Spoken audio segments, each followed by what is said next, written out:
Bien vivre le télétravail, c'est tout l'enjeu de la partie de cartes qui se déroule avec ces agents de la ville de Blagnac.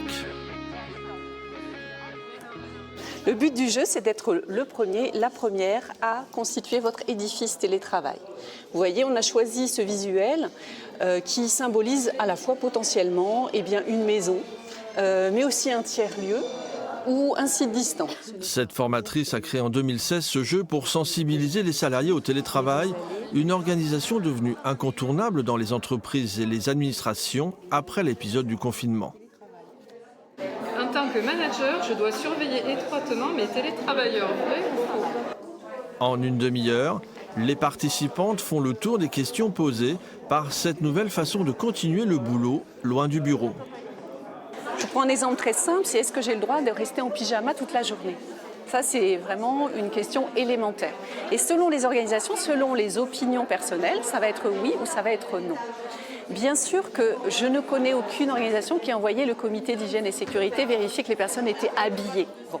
Et pourtant, le jeu répond non. Pourquoi répond-il non ? Parce qu'il y a un état d'esprit à créer lorsqu'on entame une journée de travail, de télétravail, et que cet état d'esprit, il passe aussi par le fait d'opérer une césure entre la vie personnelle et la vie professionnelle. La ville de Blagnac a fait l'acquisition de ce jeu pour faciliter le passage au télétravail d'une centaine de personnes à la rentrée prochaine. J'ai appris que lorsqu'il y avait un pic de pollution, l'employeur pouvait recourir au télétravail et demander à ses agents ou ses salariés de télétravailler. Le télétravail est en train de rebattre les cartes du monde professionnel. La créatrice du jeu pratique elle-même une partie de son activité à la maison. C'est dans une ludothèque qu'elle a testé la formule. Le jeu, c'est la cohésion, c'est le plaisir d'être ensemble.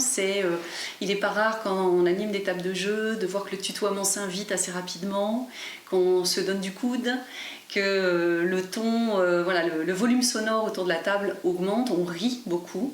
Et in fine, on se rend compte que la satisfaction de l'expérience d'apprentissage, elle est optimum. Edith de Grandel prépare un nouveau jeu sur un modèle émergent d'organisation en entreprise. La partie continue.